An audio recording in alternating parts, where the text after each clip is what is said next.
Everyone, welcome back to my channel. कसे आहात तुम्ही सगळे? आज व्हिडिओची सुरुवात ना मी स्वतःला तयार करण्यापासून करते.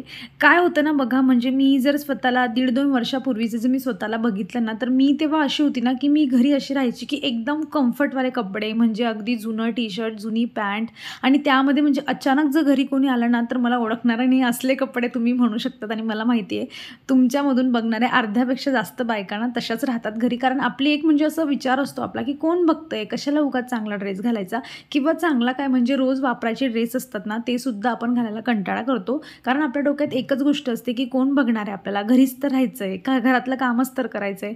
आणि अशा माझ्याही ज्या होत्या ना अशाच विचार होते. पण मी काही दिवसांपासून म्हणजे काही वर्षापासून मी हे सोडलं आणि जे आहे व्यवस्थित तयार होते. याच्याने काय होतं ना, सगळ्यात आधी तुम्ही स्वतःला जे आहे थोडं पॅम्पर करण्यासाठी थोडा वेळ काढतात. 2 मिनटं का असे ना, 5 मिनटं का असताना आपण जे आहे, जसं तुम्ही मॉइश्चरायझर लावू शकता, तुम्हाला काजळची आवड असेल तर तुम्ही काजळ लावू शकतात. कधी-कधी होतं ना, की कामांच्या म्हणजे व्यापामुळे काय होतं ना, की केसांमध्ये कंगवा फिरवायचा सुद्धा वेळ मिळत नाही आपल्याला. पण हे एक्सक्यूजेस असतात. आपण स्वतःवर प्रेम करायला लागलो ना, की मग सगळ्या गोष्टी आपोआप घडत असतात. आणि मग त्यावेळेला जेव्हा आपण स्वतःवर प्रेम करतो, तेव्हा मला असं वाटतं ना, की आपण आरशामध्ये जेव्हा स्वतःला बघतो ना, तेव्हा आपल्याला असं वाटतं, की मी अजून थोडी छान दिसायला पाहिजे. मग काय झालं, मी रोज घरीच राहते तर. कारण बाहेर जाण्यासाठी, फिरण्यासाठी रिझन पाहिजेत, पण घरी तर आपल्याला रोज जगायचं आहे. मग असंच जे आहे लेझी राहण्यापेक्षा थोडंसं छान तयार होऊन जायचं. आणि इथे मी जे आहे तुमच्यासाठी पण तयार होते, कारण मी जर तुम्हाला अशी विचित्र दिसली तर तुम्हाला नाही आवडणार मला व्हिडिओमध्ये बघायला. म्हणून जे आहे मी रोज तयारही होऊन जाते आणि सवय करून घेतली. अंघोळ झाल्यानंतर थोडं जे आहे स्वतःसाठी वेळ द्यायचा, जेणेकरून जे आहे छान दिवस जातो, एक फ्रेशनेस असतो आपल्या, म्हणजे स्वतःला आपण स्वतः फ्रेश झालो की आपल्याला दिवसही फ्रेश वाटायला लागतो. आणि आज ना बघा, कालच्या रात्रीच मी म्हणजे मागच्या व्हिडिओमध्ये तुम्ही बघितलं असेल की मी असं एक रिक्वेस्ट केली होती की आता बस झाला, आता पाऊस नको यायला. आणि खूप ढग वाहत होते आणि ते वाहणारे ढग खरंच वाहूनच गेले, ते आलेच नाहीत. आणि आज मस्त ऊन पडलं, एवढं कडक नाही आहे, पण जे फील आहे ना ते खूप फ्रेश वाटतंय. म्हणजे एकदम असं वातावरण छान फ्रेश वाटतंय. आणि म्हणून ना जे कपडे वाढले होते ना, मी त्यांनासुद्धा परत टाकून दिले की हे उन्हात छान वाढतील. आणि ही आपली जी असते ती मेंटॅलिटी असते की काही गोष्ट तर ऊन पडलं, त्याचा फायदा घेतला पाहिजे. आणि म्हणून सकाळी सगळ्यात लवकर जे आहे मी कपडे धुवून वाळवायला सुद्धा घातलेले, की ऊन जायच्या आधी ॲटलिस्ट कपडे थोडे वाढले पाहिजे माझे. आज गार्डनिंगचा व्ह्यू सुटलाच नाही का? चला आता दाखवते. कारण रोज जे फ्लावर्स होते ना ते तुम्ही अगदी सावलीत बघत होते, अंधारात बघत होते. आज मस्त फ्रेश जो व्ह्यू आहे तो तुम्हाला दाखवते. तर हे झिनियाचं फ्लावर आहे. आणि तुम्हाला म्हणजे विंटर सीझनमध्ये तुम्हाला जर फ्लावरिंग खूप मस्त तुमच्या बाल्कनीत पाहिजे असेल ना, तर तुम्ही झिनिया नक्की ॲड करा. पण थोडं ऊन पाहिजे त्याला, 2-3 तासाचं तरी ऊन पाहिजे. जास्वंदाला नवीन कड्या येत आहे आणि मला असं वाटतं की आता हे जे आहे ना गुलाबाचं झाड, हे पण छान याच्या कड्यांना जर अजून 2-3 दिवस असं छान ऊन मिळालं ना, तर मग त्याच्या कड्या छान ब्लूम होतील. पण लेट्स सी, असं वाटतंय की आजच्या दिवस राहील हे आणि उद्या परत जसलं तसं होणार आहे. आणि बाकी सगळे झाडं फ्रेश आहेत. पण गोष्ट अशी आहे ना, जसं माझं गुलाबाचं झाड आहे ना, त्याच्यामध्ये ना पाणी ना ते पाणी संपतच नाही. म्हणजे त्यामध्ये ऑलरेडी जे पावसाचं पाणी पडलं आहे ना, तर ऊन नसल्यामुळे ते जात नाही. मला असं वाटतंय की हे खराब होण्याचे चान्सेस ना जास्त आहेत. तसे त्याला कड्या खूप आल्या आहे, हेल्दी वाटतंय, पण ते जाईल असं माझा अंदाज आहे. आणि चला अपडेट देते तुम्हाला. ज्या काही सीड्स ग्रो करायला घातलेल्या होत्या तर त्या बऱ्यापैकी ज्या आहेत मस्त ग्रो झालेल्या आहेत. आणि त्यानंतर मी अजून काही ॲडिशन म्हणून अजून सीड त्यामध्ये ॲड केलेल्या होत्या.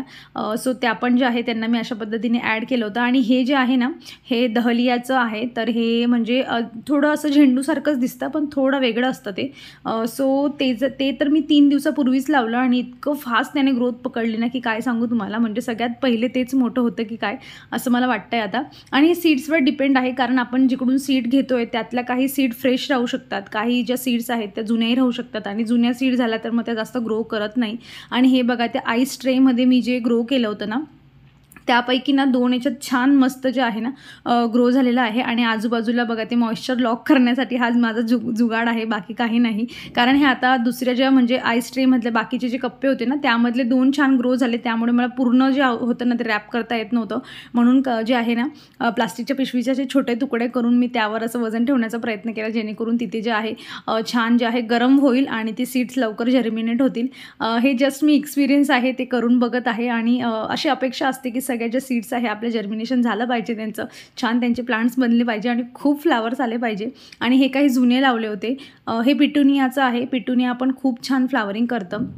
हिवाळ्यामध्ये जर हे सगळे जगले ना तर माझी बाल्कनी पूर्ण फ्लावरने भरून जाईल. फक्त आता होप सो, फिंगर क्रॉस की हे सगळे जगले पाहिजेत. आणि काही मस्त, काहींची वाढ खूप छान होते, काही जे आहेत थोडे मोठे होता पाणी जसं जास्त पडलं, जसं आज ऊन आहे तर माहीत नाही मला मी आता शेडमध्ये ठेवू की काय करू. त्याने 1-2 जे आहे जाऊ शकतात. इथे पियाला जे आहे तिचा टी शर्ट जे घेतलं होतं ना त्यासोबत जे मिळालं होतं ना ते त्यामध्ये ग्रो केलेलं आहे. काही माझ्याकडे सदाफुलीच्या सीड्स होत्या, जे माझ्याकडे सदाफुली आहेत त्यांच्या सीड्स मी ज्या हार्वेस्ट केल्या होत्या तर त्याही मी ग्रो करायला घातलेला आहे. आणि हा माझा गार्डनिंगचा जो होता आतापर्यंतचा अपडेट. आज मी जेवणामध्ये ना मस्त शेवग्याच्या शेंगा बनवणार आहे, मसाले भाजी. आणि म्हणजे मी ना मसाले भाजी मला खूप आवडते बघा. पण गेल्या 20-25 दिवसापासून आय थिंक कमीत कमी 20-25 दिवस झालेले आहेत आणि आमच्या घरामध्ये मसाले भाजीच झाली नाही आहे. कारण पियाच्या पप्पांना थोडं अवॉइड करतात, विचारलं की नाही म्हणता. आणि असं करता करता इतके दिवस कधी झाले आणि ही भाजी खाणंच राहून गेलं. सो आज लकीली जे आहे मस्त ज्या होत्या माझ्याकडे शेंगा होत्या, म्हटलं चला आता यांची मस्त मसाले भाजी बनवूया. तर इथे पहा मी कांदा आणि टमॅटो वगैरे लसूण हे जे होतं ना भाजायला ठेवलं होतं. आणि माझ्याकडे ही जी लोखंडाची कढई आहे ना तर हिला खूप दिवसापासून म्हणजे ना तिचं जे तेल होतं ना म्हणजे जे आपण ऑइलिंग करून घेतो ते मी केलंच नव्हतं. म्हटलं मी आता स्पेशल तिला ठेवली आणि थोडं जास्तीचं तेल टाकून जे आहे कांदा वगैरे त्यामध्ये परतून घेते. आणि मग काय होईल ना की त्याला ऑइलिंग पण होऊन जाईल आणि माझं जे आहे मसाला आहे तो पण भाजला जाईल. तर तो तिकडे भाजत होता तोपर्यंत मी शेंगा वगैरे निवडून घेतल्या. आणि आता जे आहे यांना मी जे आहे फोडणी देईल. एक नॉर्मल थोडंसं तेल घातलं आहे, जिरं घातलं आहे आणि हिंग टाकून जे आहे या शेवगाच्या शेंगा यांना मी टाकणार आहे. मीठ यामध्ये घालेल आणि त्यानंतर जे आहे एक सिटी जरी घेतली ना तुम्ही तरीही छान शिजतात. आणि तुम्ही हे नुसतं पण खाऊ शकतात, म्हणजे नुसतं असंच जे आहे ना इतकंच तुम्ही पण खाऊ शकता, छान लागतं. आणि महत्त्वाचं म्हणजे ह्या शेंगांमध्ये खूप जास्त औषधी जे गुण असतात ना तर ते असतात. तर त्यामुळे आपण ॲटलिस्ट महिन्यातून 2-1 वेळा तरी खाल्ल्या पाहिजे. सो वेगवेगळ्या पद्धतीने तुम्ही सांबारमध्ये इन्क्लूड करू शकतात. आणि आता यामध्ये पाणी घातलं आहे शिजण्यासाठी आणि कुकर लावून जे आहे याला बंद करेल. आणि इथे ना बघा आता सगळं माझं काम झालं आहे आणि इथे जे आहे कुकर लावेल मी आता. आणि त्यानंतर जे माझा मसाला भाजायचा होता तर तेही माझं भाजून झालेलं आहे. आता हा मसाला गार होईपर्यंत माझ्याकडे वेळ होता. आणि सकाळी ना मी सगळं आवरून घेतलं होतं आणि मग व्हिडिओला सुरुवात जी होती ती केली होती. फक्त एक गोष्ट ती माझी राहिली होती, ती म्हणजे घराला पुसायचं. आणि मला माहिती होतं की हे मसाला वगैरे थंड करण्यासाठी मधले जे 10 मिनटं मिळतात ना त्या वेळेमध्ये मी माझं जे काम करेल, म्हणून प्लॅनिंग खूप जास्त गरजेची असते. आता जोवर माझा मसाला गार होतोय तोवर जे आहे मी घर पुसण्याचं काम करून घेते. आणि आज ना घर पुसण्याचा आनंद थोडा वेगळा आहे, कारण मी जसं तुम्हाला सकाळी दाखवलं की बाहेर छान ऊन पडलं आहे. त्यामुळे काय होतं ना की घर पुसल्यासारखं वाटेल. नाहीतर तुम्हालाही हा एक्सपिरियन्स असेलच की जेव्हा असं पाऊस कंटिन्यू चालू असला ना तर तुम्ही घर पुसल्यानंतर ना उलट ते जास्तीचं चिपचिप लागायला लागतं पायांना. आणि मग नंतर आपल्याला जसं वाटतं की नसतं पुसलं तर बरं झालं असतं, पण क्लिनिंगसाठी पुसावं लागतं. त्यामुळे आज जे आहे ना मला थोडा एक्स्ट्राचं असं एक्साइटमेंट होती की वाव मला आज घर पुसायचं आहे. आणि माहीत नाही अशा घराच्या कुठल्याही गोष्टींमध्ये आपल्याला आनंद मिळत असतो. शेवटी आपल्याला दिवसभर घरात राहायचं असतं, त्यामुळे ह्या सगळ्या गोष्टींमध्ये जे आहे आपली अटॅचमेंट खूप जास्त होऊन जाते. आणि एक एक्सपिरियन्स असतो की कुठली गोष्ट कधी केल्याने जे आहे आपल्याला जास्त आनंद मिळणार आहे. आणि माझे हे जे अरेका पाम मी लावले होते ना तर ते खूप छान ग्रो करत आहेत, महत्त्वाचं म्हणजे. आणि पाणी खूप कमी घालते मी. तुमच्याकडे अरेका पाम असेल ना तर खूप कमी पाणी घाला. म्हणजे मी आता यांना ट्रान्सफर ज्या दिवशी केलं होतं ना तेव्हा मी यांना भरगतचं पाणी दिलं होतं. आता 8 ते 10 दिवस झाले असतील माझ्या मते. आणि मी अजूनही यांना पाणी घातलेलं नाही, कारण यांच्यामध्ये ना जास्त पाणी झालं तर मग झाडं लवकर खराब होतात. त्यामुळे कुठलंही झाड असलं तर पाणी जास्त होऊच द्यायचं नाही. आणि महत्त्वाचं म्हणजे पावसाळ्याच्या दिवसांमध्ये हेच जास्त जे असते काळजी घ्यायची असते.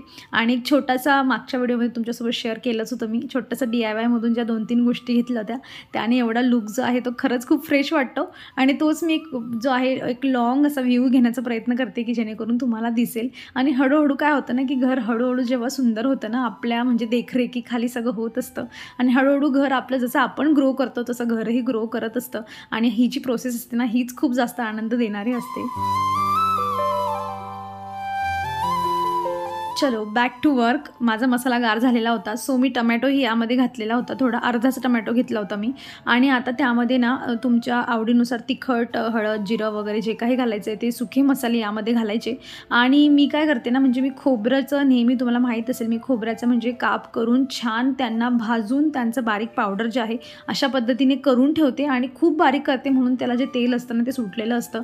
पण याचा फायदा असा होतो की आयत्या वेळेला तुम्हाला जे आहे खोबरं भाजावं लागत नाही. आणि जेव्हा आपण आपण खोबरं भाजून मसाल्यासोबत बारीक करतो ना, तेव्हा ते खूप जास्त बारीक होत नाही, ते असं चरचरीत राहून जातं आणि मग ते भाजीमध्ये तो चरचरपणा आपल्याला जाणवतो. म्हणून जे आहे ना, तुम्ही आधी करून ठेवलं तर तुमचा वेळही वाचेल आणि तुमचा मसाला पण एकदम लवकर बारीक होऊन जातो. नाहीतर मग खूप वेळ मिक्सर जे असतं ते फिरवावं लागतं. आणि हा मसाला जो होता तेलात म्हणजे तेल सुटेपर्यंत छान मी त्याला भाजून घेतला होता आणि त्यानंतर ज्या उकळलेल्या माझ्या शेंगा होत्या शेवगाच्या त्या त्यामध्ये घातल्या आणि भाजी जी आहे ती तयार आहे.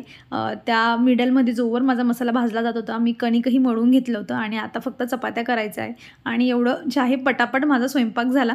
त्यासाठीच मी तुम्हाला नेहमी सांगते की थोडीशी प्लॅनिंग करून घ्यायची की वेळ मिळतोय तर कुठल्या वेळेमध्ये काय काय काम करायचं जेणेकरून काम पटापट होईल.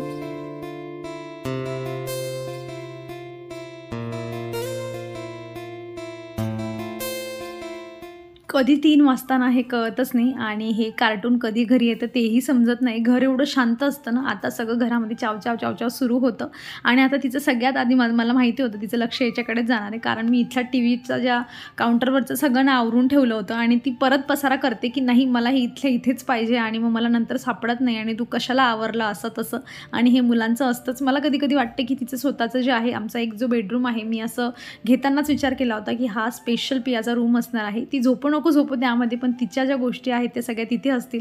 पण असं काही घडलंच नाही. वर्क फ्रॉम होम मी आला आणि तो रूम पियाच्या पप्पांचाच झाला. दिवसभर तेच असतात आणि आता फर्निचर कधी होईल माहीत नाही आणि ते घरी येताच ना लगेच तिची मैत्रिणीला कसं काय समजतं ना लगेच ती येऊन जाते आणि लगेच त्यांचं जे आहे खेळण्याची प्लॅनिंग चालू होते आणि एक अर्थाने हे जरा मस्त पण वाटतं की ठीक आहे आता चला पिया बिझी असली म्हणजे मग मलाही निवांत वेळ मिळतो आणि तिचं जेवण वगैरे सगळं झाल्यानंतर ना आमचा या गोष्टीवरून डिस्कस चालू होतं की आज चहा बनवायची की नाही कारण ऊन आहे म्हणून. म्हटलं आज स्किप करूया पण तेवढ्यात पियाचं म्हणणं होतं की नाही मला आज दूध आणि बिस्किट खायचं आहे आणि ती दुपारच्या वेळेला असं कधीही घेत नाही पण तिला कधीतरी खावंसं वाटलं तर मग म्हटलं चला आता तिच्यासाठी दूध बनवतेच आहे तर जरा 2-2 घुट का होईना चहा ठेवूनच देऊयात आणि एक दिवस नाही तर मग स्किप करायला ऑप्शन मिळाला असता मला पण असंही म्हटलं जाऊ देत आता.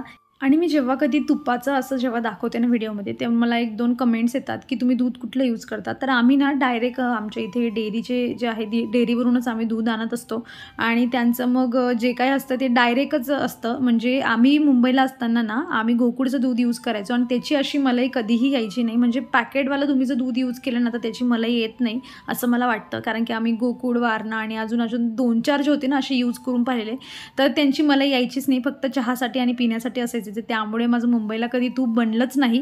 पण इथे जे आहे ना आम्ही डेअरीवरून घेतो त्यामुळे खूप छान मलाई येते आणि मग मी 10 ते 12 दिवस जे आहे ही मलाई जमवते आणि मग याचं तूप बनवत असते.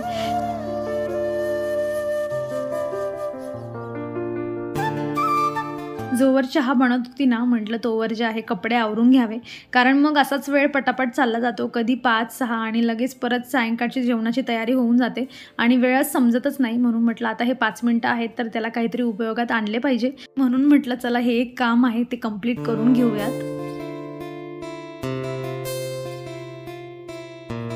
चला आता गार्डनिंगची एक मस्त टिप तुमच्यासोबत शेअर करते. तर हे आहे सीवीड सोल्युशन आणि याची लिंक असेल मी तुम्हाला डिस्क्रिप्शनमध्ये देते. तुम्ही कुठल्याही कंपनीचं सीवीड सोल्युशन घेऊ शकतात. हे 200-250 रुपयांपर्यंत जे आहे मिळत असतं मार्केटमध्ये ऑनलाईन तुम्ही घेऊ शकतात आणि हे जे आहे ना याच्यामध्ये खूप जास्त मायक्रो न्यूट्रिएंट्स असतात जे तुमच्या प्लांटच्या रूटसाठी खूप जास्त महत्त्वाचे असतात. जेव्हा प्लांटचे रूट जास्त हेल्दी असतात तेव्हा प्लांटही जे असतं ना ते हेल्दी होत असतं. मी तुम्हाला भरपूर वेळा जे आहे जिओ मॅन्युअर म्हणून एक कंपोस्ट सजेस्ट केलेला आहे त्याचा यूजही करून दाखवलेला आहे.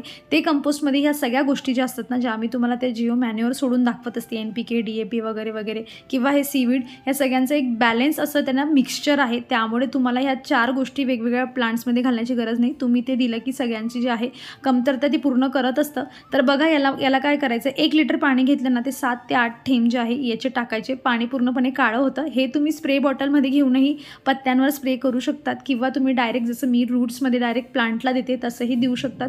याच्याने काय होतं की ह्याच्याने जे आहे ना तुमचे रूट्स प्लांटचे खूप जास्त स्ट्रॉंग होतात आणि मग तुमचं प्लांट जे आहे छान हेल्दी ग्रो करतं.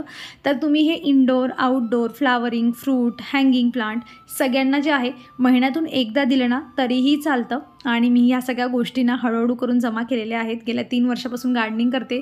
सगळ्यात आधी माझ्याकडे काहीही नव्हतं फक्त कुंडी माती आणि 1-2 प्लांट्स पण हळूहळू करत आता माझ्याकडे बऱ्याच गोष्टी आहेत आणि अजून बऱ्याच गोष्टी घ्यायच्या आहेत आणि माझं काम आहे जे माझ्याकडे आहे ज्या गोष्टी चांगल्या आहेत ते तुम्हाला सजेस्ट करणं. कारण बरेच लोकांनी मला पाहून गार्डनिंग सुरुवात केलेली आहे. सो तुम्हाला जर घ्यायचं असेल विकत तर मग तुम्ही घेऊ शकतात. अदरवाईज मी तुम्हाला घरचे सोल्युशनही सांगत असते जे फ्री ऑफ कॉस्ट असतात तेही तुम्ही रेग्युलर रेग्युलर बेसिसवर यूज केलं तरीही खूप छान जो असतो तो रिझल्ट येत असतो प्लांटमध्ये. सो हे एक होतं जे तुमच्यासोबत शेअर करायचं बाकी होतं, आज तेही केलं. तर चला मी आता माझा व्हिडिओ संपवते आणि कसा वाटला व्हिडिओ मलाही नक्की कमेंटमधून सांगा. आवडला असेल तर लाईक करा, चॅनलवर नवीन असाल तर प्लीज चॅनलला सबस्क्राईब करा. आपण भेटूया पुढच्या अशाच इंटरेस्टिंग व्हिडिओमध्ये. तोवर स्वतःची काळजी घ्या. So take care friends and bye.